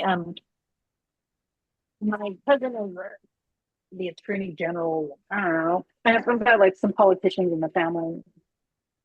My aunt goes there. She lives there like for half the year and then lives here for half the year. And she had unfortunately experienced COVID in the Philippines and couldn't come back and almost died. If it hadn't been for a neighbor who actually had oxygen tanks available, then she probably would have died. That's cool. Yeah. So, and then a couple of years ago, I was grant writing for an organization that was kind of like Doctors Without Borders. They would go to the Philippines at least once a year to some of the rural, remote places and offer healthcare there. Um, I know a person who went there for vacation, and this person's girlfriend got some type of weird sickness or rash or whatnot, and the practices they had regarding sterilization weren't really good, according to him. So, yeah, my parents still keep a good, well, they used to up until maybe a couple of years ago, keep a good handle on the politics in the Philippines, and they always say that unfortunately, United States is still better. The when I was there, the Manila had a municipal water district, but it was not potable water. It was it was potable water, yes, but when you go to a house, in my experience, all the houses had a giant water tank in the attic. And every morning at 5 o'clock in the morning, you got to open the valve and fill your tank and then close the valve. And that's all the water you get for the rest of the day. So it's when I stayed in a hotel there, it had a hot water heater, but it was a little tiny flash boiler, and you only got about 3 minutes of hot water, and then it went cold again. Um, very primitive. You reminded me of something. So probably 5, 6 years ago, Boracay. Are you guys familiar with Boracay? It's it's a really nice touristy place. It's beautiful. Probably Where one is of the it? most. It's near, I think, the north side or the south side. I'm not quite sure, but anyways, it's supposedly one of the most beautiful. Like, it's one of the most beautiful places I've ever seen. I'll be very honest. The just shade of green and some of those coconut trees in the landscape is just inspiring. It is awesome there. It's beautiful.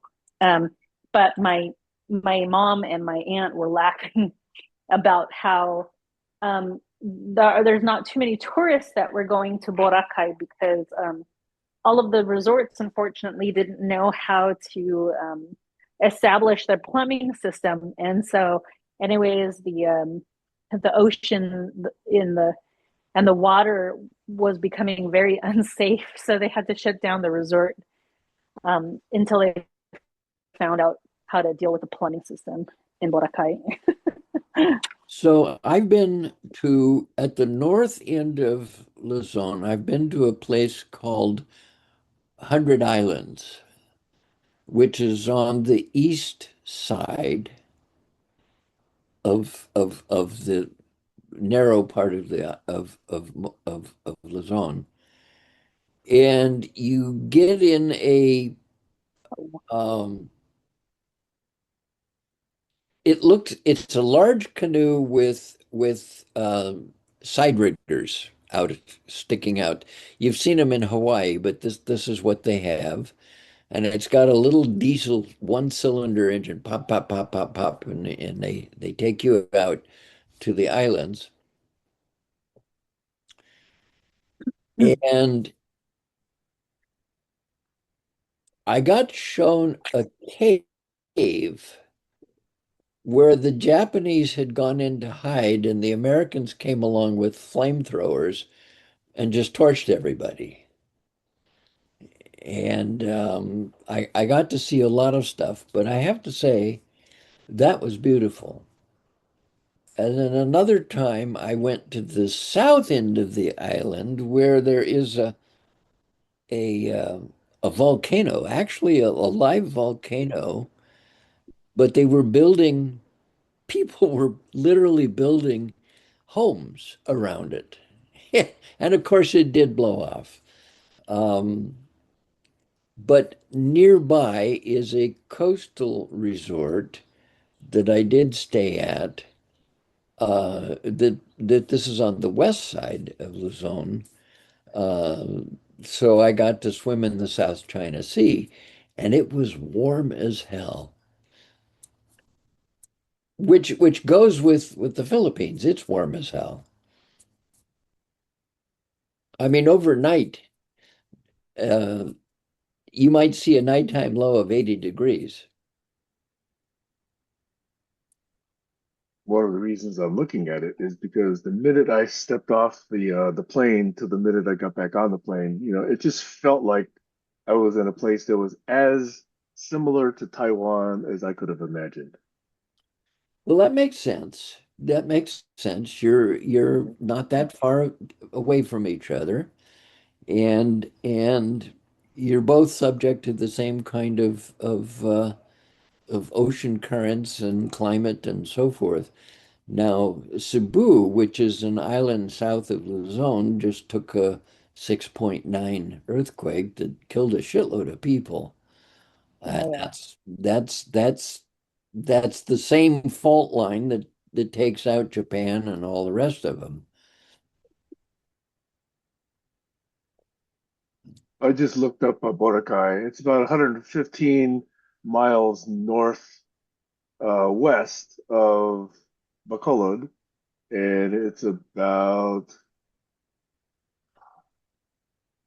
oh sorry, Is it Cebu is 100 miles northwest. Cebu is 100 Okay, it's miles. on Cebu. Okay, that's a different island. Yes. Yeah. So Oh yeah, almost. that's where I am. I think that's where I was born, You were or born my in sister Cebu? was born in. Hmm. Yeah. I think my sister was. Yeah, I forgot where I was born. I'm not sure that the dialect of Tagalog in Cebu is the same as it is in Nope, Manila. It, it's not. it's not. It's Yeah. a Visayan. Yes, It turns out I was in my mom actually Bacolod. speaks. Okay, sorry. Oh, I'm sorry. My mom actually speaks Visayan, and she speaks another dialect as well. Oh, she speaks Visayan, Ilocos, and then Tagalog and another one. So she has several knowledge of several dialects in the Philippines. Okay, now I'm Well, about to add. guy that the guy that checked me into lab for lab work at Kaiser was born in Cebu, and I walked in the other day in the morning, and I just said Magandang umaga, and he came right back with the same. So either he's parroting me or he knew what I was saying. He was parroting me. Just kidding. I'm just teasing. I mean, I could say mabuhay to him, and he would say that too, but um, uh, he he may have been parroting me. I don't know. Hey, Go ahead, Sam. since we've been talking about the Philippines so much, I just located Boracay. It's 100 miles southeast of Manila. But then as I expand the map out, I realized, hey, I was only 100 miles from there because I was in Bacolod, or 120 kilometers from there. And then I zoom out a little bit more, and then one name just popped up because it's widely reputed as one of the most beautiful places to retire, and that's Palawan. Does that make sense? Have you heard of that place? Oh yes, yeah, I've yep. heard that, Yeah. and So now I know where that is. I have to say, um, the cost of living, at least in 2006 there, and I don't know what it is today, but it is anywhere in the Philippines is not a bad place to retire.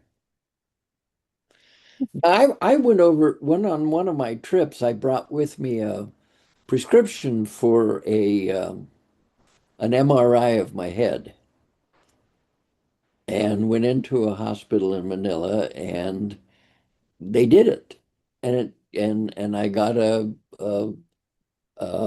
radiologist report and the whole thing back on a CD for $200.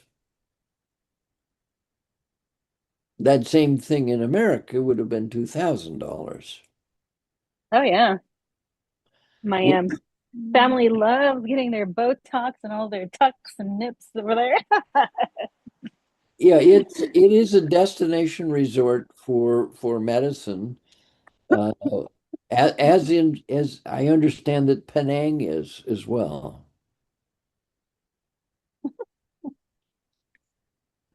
I have a story about Philippines too. Yeah. Go for it. Oh no, I don't want to talk. I don't want it to be on record. Oh, come on. Nobody listens or watches these videos.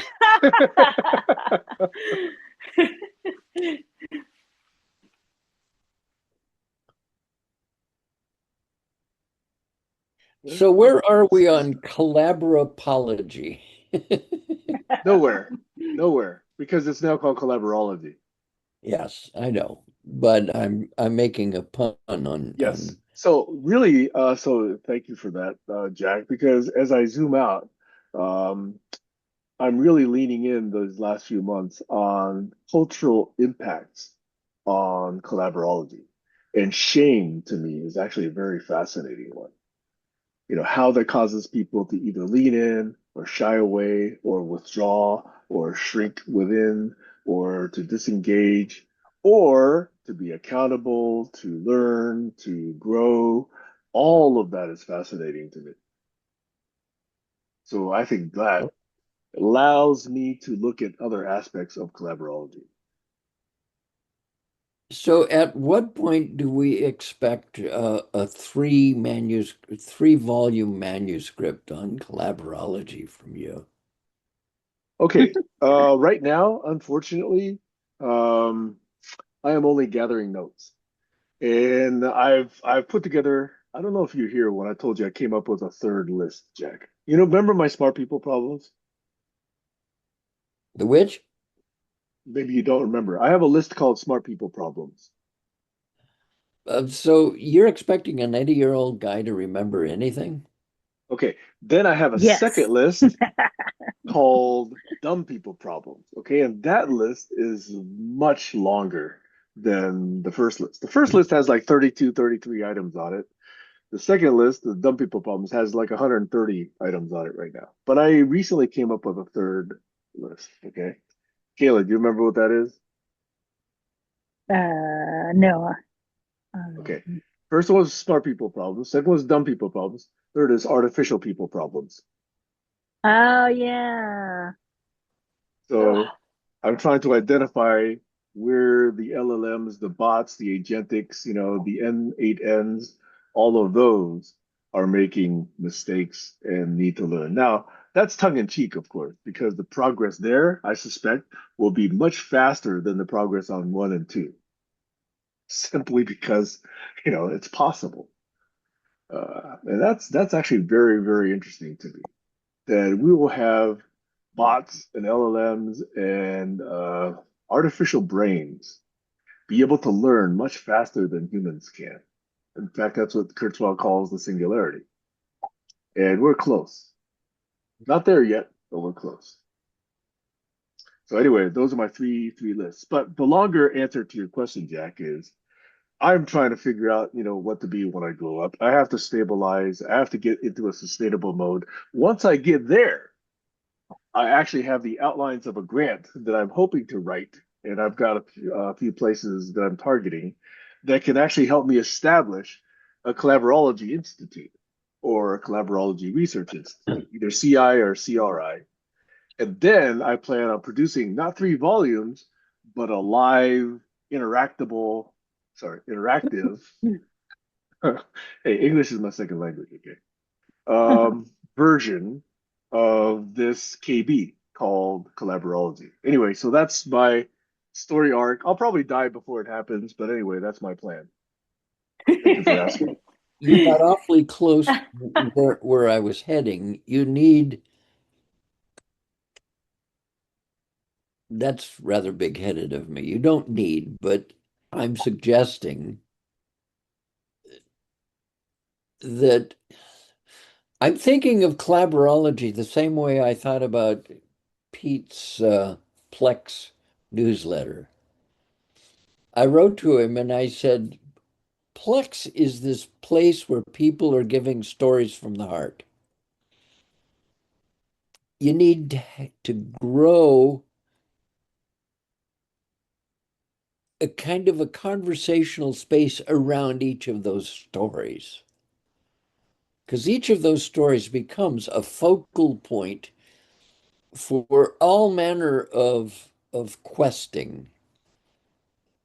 In other words, collaborology in the whole is is a space for any number of social questing exercises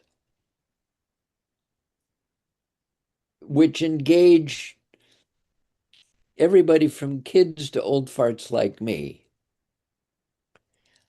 And if there was ever a really good place to be anchoring quests, it's in collaborology, not in war, but in collaboration.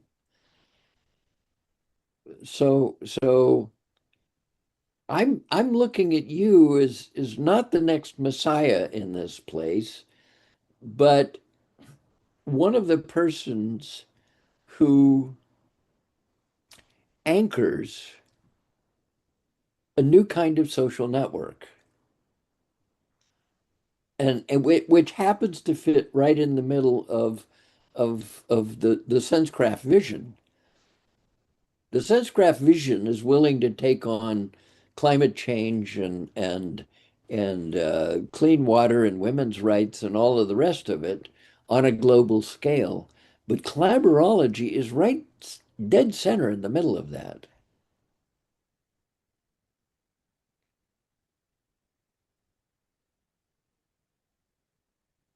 Similarly, I think you are focused on ways to enable that, which I respect. I have elements of that, but you're doing way, way more in actuality and way better focus on that. However, that's why if we could work together, and we tried, okay, I know we tried, but if we can actually collaborate in a real sense, when can, free myself up from, trying to find my next place to live, then I think it will be possible. Well, so it doesn't matter where you live, but I've said this before. I can remember driving in one of your many cars somewhere in the Bay Area from a restaurant and saying, "I hope we can find a way to work together," and that goes back 20 years. So 2008. okay, and you had this knack for finding really cool restaurants, and that's where we would go and have lunch. Say that And, again. and well, and it was I at any rate, that sense hasn't gone away. Now, I now have engaged people outside of my tribe to wire up some funding for what we're doing. Ooh. And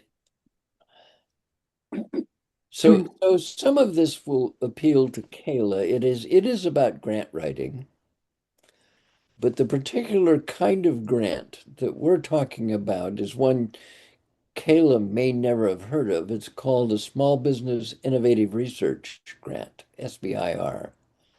I have heard of that. He's in the proposal business, Jack. So they were invented in Jimmy Carter's day, when somebody finally got through to him that really you can't have this be the military industrial university complex. You need to let the peasants in. So all departments of the government were instructed to find places where they had some kind of a blue sky thing they wanted done, and they would put these RFPs out for for SBIRs. And they're little tiny grants compared to what a university gets and so forth. But it's a three-phase thing, and it's designed to encourage the development of commerce. That's the underlying theme, which is why my nonprofit cannot compete. They won't listen to nonprofits, but we're going to form a B Corp around our work, and that B Corp can, in fact. Uh, so I remember years ago, uh, I published an article in a computer magazine about expert systems in the weather, and they told me that they would not pay me. It was Dr. Dobbs's journal. Sam, you may remember them. I have a lot of old issues, Yeah, I that's think. the point. But they said, we'll give you a free ad. So I said, oh, what the hell? So I put in an ad for my inference engine. It was written in Forth. for $60. And four people bought it. And one of them uh, was on the thesis committee of a kid doing a PhD at Arizona State. And all of a sudden, I get this phone call out of the blue from this kid doing a PhD, and he penetrated my filter. He just says, "Look, I'm in the Air Force, but I'm doing a PhD at Arizona State, and I'm using your inference engine to teach knowledge engineering. I'd like to talk to you about my PhD." So he flew out and spent a weekend with me, and I ended up helping him do his PhD. And so he brings me back. He gets me a contract with the Air Force to do an expert systems and flight controls white paper for somebody else. And then when I finished the project that he asked me to do for the Air Force, which was wildly successful, his next act was to offer me an SBIR. And I took it. And it was to discover um, the amino acid sequence, which would fold into a quad helix structure. Now, Kayla, did I lose you on that one? Yes, but it's okay. I'm still listening. Well, so proteins are what make life work. And proteins basically are made of chunks that came from the DNA in your cells. And those chunks are called amino acid sequences. And so if you have a certain set of amino acid sequences, a protein itself is actually about 3 feet long. And if you took all the protein in your body and flattened it out and stretched it out flat, it would go all the way to the moon and back a couple of times. You have that much DNA in your body, and it's Hmm. that tiny. Wow. Okay, so, but in order for it to fit in a cell, it has to wind up in a ball. And the shape of that ball makes the shape of the ball that makes the protein is what makes the different parts of your body work. So it turns out that there are proteins that are they just kind of look like the moon, lumpy with a lot of pits in them. Those pits are sometimes called the active site, where other proteins bump into them and bind, and it's that binding that makes life work. So proteins are very important, but it turns out that some proteins fold up into spirals, helix. And so a quad helix turns out to have stealth properties. In other words, a radar emission will hit a quad helix and it won't come out. And so if you could find a way to make a protein that you could spray paint an airplane with, it would be technically invisible to radar. So you can see where the Air Force wanted to know how to do this. So Wow. I I and a little team wrote a program that that figured out what sequence, and the way we did it is we harvested the entire protein data bank and studied those that made helices. And so we came up with a sequence, but now the Air Force wouldn't give us a wet lab to prove it, but we published. Um, and that was our SBIR. And a year later, somebody in Science magazine published a sequence that made quad helices, and we were different from them by one amino acid. So we were that close. And they had the benefit of testing it in a wet lab. So all that to say that to get an SBIR, you really have to know somebody.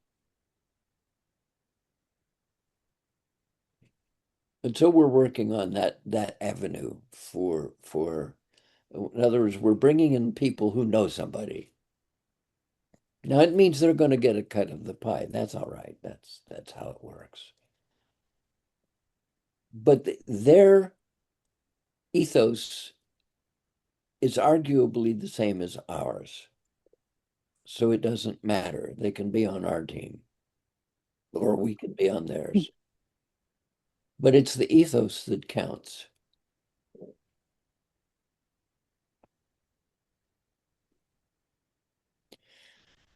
So an SBIR used to be 50 to 75,000 for phase one and a maximum of 1 million for a phase two. And a phase one is a 6 month where you basically hack a demo of what you're doing and write your proposal for your phase two. A phase two is 2 years where you have to deliver. And a phase three, all you get from the government is their help in commercializing. That's all you get. That's the phase three. So the new SBIRs are like 150 to 250,000 for a phase one and up to a couple million for a phase two. So that gives us the runway to kickstart what we're trying to do. Over. Sammy. I don't know if I've told you these stories before, but back when I used to work for ESL, which was a subsidiary of TRW, I was eventually running a department that was the same department, by the way, that wrote the Strads paper that you sometimes reference. But after Yeah. Strads, went on to a project called Catalyst, and then after Catalyst, which was actually a $7 million project, I wrote a series of they weren't SBIRs, but they were the Navy equivalent of SBIRs. Okay, it was a NICRAD, Navy Industry Cooperative R&D. That was what's called a NICRAD. So I was basically using government money because we had done well on a previous government pro. By the way, when you can do well on a government contract, they give you what's called IR&D funds. So you write proposals for that IR&D, and then you get to develop that. That gives you the advantage for the Right, next right. project. So I was using this to go back and visit the Pentagon every 6 weeks and go Yep. 3 floors below, okay, where you weren't supposed to go if you're a regular human. I had to have clearances for all of this. Yep. And that was a place where they analyzed certain special kinds of radio signals. And these radio signals seem to have this interesting capacity that they had the ability to broadcast beyond the curvature of the Earth. So they Yes. had a good range, but we could model exactly where they could broadcast to. And another interesting thing about these things was they were used on these particularly mobile devices. Devices is a euphemism because they're very dangerous devices. Okay, so we wanted to know where these devices were, but these devices are mobile. So you had to figure out where they could be at any given point in time. And rarely on occasion, you would see one of these signals pop up. You'd be able to geolocate it if you were smart and had multiple different ways to look for these things. And then if you couldn't see a signal again for, let's say, 20 minutes or 3 hours or whatever, you had to have a pretty good idea if it was at this location at such and such T0. In 20 minutes, where could it have gone? And those were the systems that we were building for the DoD and in particular the Navy. And the short form of the story is a series, about two or three of these, led to a small prototype deployment. And that was a $300,000 project where I delivered two computers hooked up in a network and, with a bunch of software.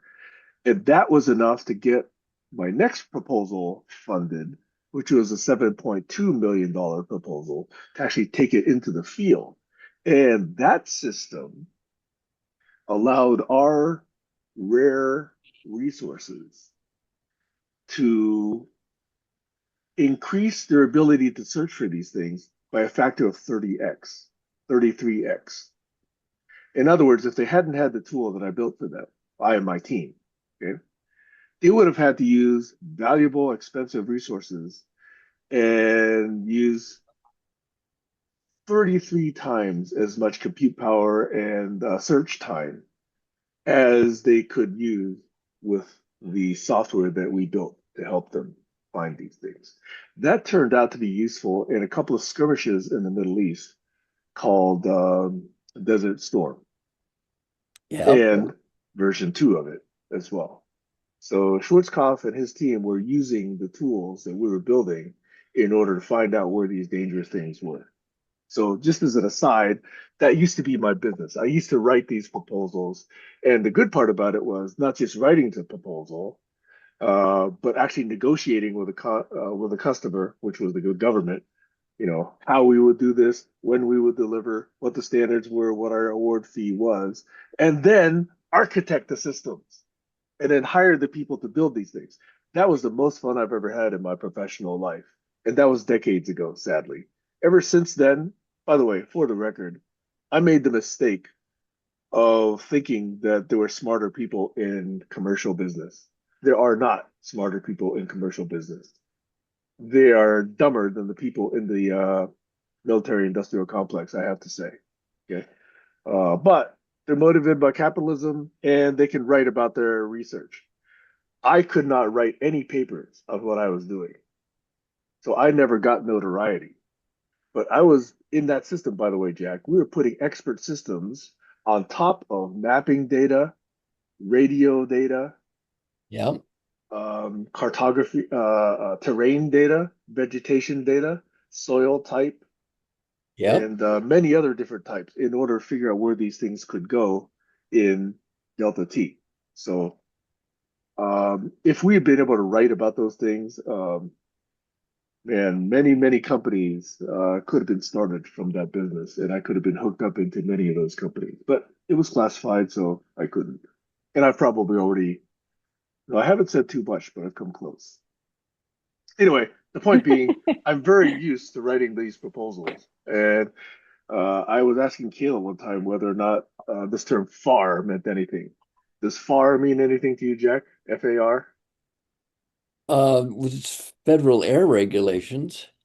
Federal Acquisition Regulations. In other I know words, if they're going to issue you a contract, there's inches of printed documentation that you must comply with before the government gives you any money. Okay. well, So so they don't apply if that doesn't apply to Is it SBIR. hic- It's a very I simplified. was it hic- applied to the ones that I was writing. Uh, Yeah. so in that context, I have 3 points. Number one, when I lived in Northern California, we had a phased array over the horizon radar in the mountains near us. And the way we knew it is because the military came down and put chicken wire screens next to people in the flatlands, their satellite TV dishes because there was too much interference. And it became reported that there were outbursts of leukemia in the area. I happen to live in the area and I happen to get leukemia as well, but I don't think I was in the phased array radar signet path. That's point one. Point two, Sunny is spreading strads around West Point. Oh, still. So there's going to be some notoriety. And third, it occurs to me that maybe we should start engaging you in such a way that you can be a part of the proposal writing team for our SBIR. Find me a role. I could talk about it. Kayla also has skills. I'm not sure Kayla has time, but I know Kayla has skills in this area as well. Yes, I do have skills and I might have time. It just depends on am I gonna get paid? Well, as Well, Jack was saying, so if you're involved, if you're involved, and if we get funded, there could, it could be on a contract. If we get funded, you'll get X dollars, and that's the Yeah. end of it. Um, Hi. but so, Kayla, here's where I see you fitting in the universe, the Sensecraft Vision universe, and I use that as an umbrella. Um, Global conversations start at the local level, and you work at the local level. You just muted, so Yeah, my kids are finally awake. ah, So actually, unfortunately, I have to go. I'm gonna take one of them to GameStop, but it was really nice talking to everybody. yeah, it's almost 10:30 already. I know, right? Maxwell's right next to me, but now he's run away. Okay. So anyhow, sorry the dogs ate your slippers. Okay, I have to go. All all See you right. guys right. Why don't later. we do this? Let's Okay. pick up next time on this particular theme because I think we're about generating some momentum here, but we've already gone about 2.5 hours. Yeah. So I'm glad we're able to do this. Jack, I'm glad you got into Yeah. this sense of shame and culture and collaborology and the next steps. So this, I think, is a arc that I think we want to pick back up on. I think so. I tomorrow is Sunday, and I'm pretty sure I can be here. Okay, Uh, Next weekend, Saturday is possible, but then we're going to go for a uh, dinner cruise in the San Diego Harbor. nice. Now, ordinarily, since I'm not allowed to swim, um, I shouldn't go out on boats, but the odds of one of those cruise ships tipping over in the San Diego Harbor is really, really low, and we've done it before. Yeah. So, what the fuck? I fly to Hawaii, and if we had to ditch in the water, I'm toast. Yep. But um, so we're going to go on a cruise and we're going to stay in a hotel. So Sunday is out. Okay. All right. Uh, Next Sunday. All right. So we have opportunities tomorrow and Saturday and possibly in between. But yeah, this is interesting. And so for the record, by the way, um, one of the things I did this past week, Jack, was actually consulted a immigration attorney from the Philippines. Talk about what would the process be in order to try and get residency in the Philippines. That's part of the research that I'm doing as I discover where I'm going to live next. so there's a guy from the Bay Area. His name is Mr. Dan. Um, The he's Dan that not, I know, do you know him? if it's the Dan that you know, he calls himself Mr. Dan, right? Yeah, okay, yeah, Yeah, he's visited here twice. okay. Yeah. Well, he went over to the Philippines to marry a woman that was far too young for our immigration to allow loose. So he just moved there. He lives there. Okay. All right. Good to know. Um, So More you to say on contact that Mr. one. Dan and talk to him about living there. Okay, hang on.